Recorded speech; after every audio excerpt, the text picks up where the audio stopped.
চট্টগ্রামের কদমতলীতে একটি কম্বলের গুদামে আগুন লেগেছে আর সেটি নেভাতে এখন কাজ করছে ফায়ার সার্ভিসের 7টি ইউনিট। দুপুরে পোড়া মসজিদ এলাকায় অগ্নিকাণ্ডের সূত্রপাত হয়। ফায়ার সার্ভিস জানায়, খবর পেয়ে 1:35 দুর্ঘটনাস্থলে যায় তাদের প্রথম ইউনিট। পরে একে একে যোগ দেয় আরও 6টি ইউনিট। প্রাথমিকভাবে আগুন লাগার কারণ ও ক্ষয়ক্ষতির পরিমাণ জানা যায়নি এখন পর্যন্ত।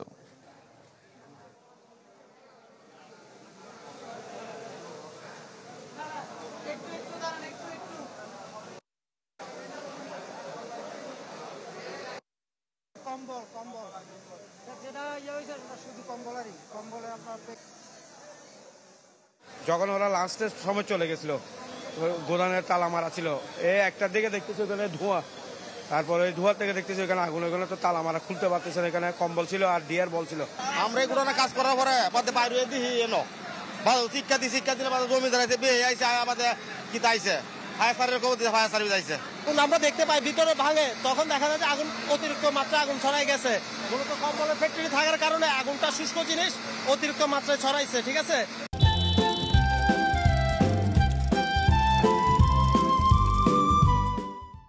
দর্শক, সংবাদের শুরুতে আপনাদের জানাচ্ছিলাম যে চট্টগ্রামের কদমতলীতে একটি কম্বলের গুদামে আগুন লেগেছে। সেটি নেভাতে এখন ফায়ার সার্ভিসের 7টি ইউনিট কাজ করছে। এই মুহূর্তে ঘটনাস্থলে রয়েছেন আমাদের সহকর্মী ইবেন মীর, তিনি আমাদের সাথে যুক্ত হয়েছেন। ইবেন, সবশেষ কি অবস্থা আমাদের বিস্তারিত জানাবেন।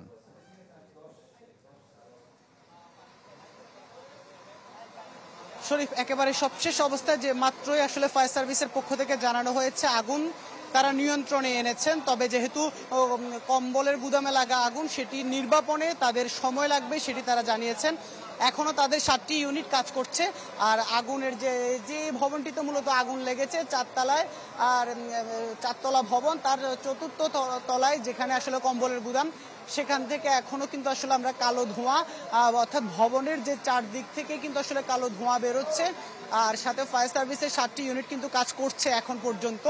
আর এখানে জুতার গোডাউন ছিল, ব্যাগের গোডাউন ছিল, এছাড়া বিভিন্ন যারা ইম্পোর্টার বিভিন্ন পণ্য ইম্পোর্ট করে সেই ইম্পোর্টাররা তারা এখানে এনে কিন্তু তাদের যে মালামাল সেগুলো রেখেছিল। আর সেখানে মূলত তবে কোনো কর্মী কাজ করছিল না, এমনটি আসলে আমরা এখন পর্যন্ত জেনেছি। যার কারণে আমরা ফায়ার সার্ভিসের কর্মকর্তারা আবারও কথা বলছেন, আমরা একটু তাদের বক্তব্য একটু শুনবো। আমরা একটা 13 মিনিটের সময়, একটা 35-এর সময় আগুনের সংবাদ পাওয়ার সাথে সাথে এখানে হোসেন চেয়ারম্যানের বাড়ির 4তলা ভবনে আগুন লেগেছে, এই সংবাদটা আমরা পেয়েছি। সাথে সাথে আমাদের আগ্রাবাদ এবং নন্দনকাননে 4টি গাড়ি আমরা ঘটনাস্থলে প্রেরণ করি। যখন আগুনের ভয়াবহতা এত বেশি ছিল, যার পরিপ্রেক্ষিতে আমরা আরো 4টি ইউনিট, মোট 8টি ইউনিট আমরা আগুনের কাজে নিয়োজিত রাখি। এবং আমরা আরো যে জিনিসটা ছিল এখানে, যে এখানে আগুনকে নিয়ন্ত্রণ করার জন্য লাইভ রিগ ছিল, এটা আপনারা দেখেছেন। এই 4তলা ভবনের চতুর্দিকে বিভিন্ন স্থাপনা রয়েছে এবং এই ভবনের উপরে সিঁড়িটা একটা। এর মধ্যে আমরা আমাদের ইউনিটগুলোকে চতুর্দিকে এটা অ্যারাউন্ড দিয়া সার্কেল করে আমরা এটাকে নিয়ন্ত্রণ করার চেষ্টা করেছি।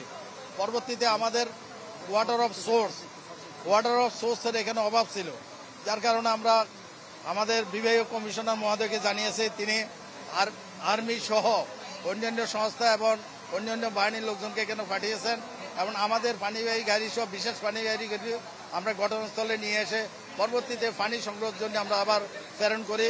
এভাবে আমরা সর্বশেষ 4টার দিকে, বর্তমানে 4টার দিকে প্রায় 2.5 ঘন্টা চেষ্টার পর আগুন নিয়ন্ত্রণে আনতে সক্ষম হয়। বর্তমানে এই ভবনের মধ্যে যেখানে আগুন লেগেছে, এই ভবনের মধ্যে আপনার এখানে কম্বল ছিল, এখানে ছাতা ছিল, জোতা ছিল এবং অন্যান্য দাহ্য বস্তু ছিল, যার প্রকৃতি আগুনের লেলিয়ান শিখা এত তীব্র ছিল, এটাকে কন্ট্রোল করা খুব কঠিন ছিল। স্থানীয় লোকজন, প্রশাসন সহ সবাই সার্বিক সহযোগিতা করার কারণে আমরা আগুনটা নিয়ন্ত্রণ আনতে সক্ষম হয়েছি। বর্তমানে আমাদের নিয়ন্ত্রণের কার্যক্রমের চলমান অবস্থা রয়েছে।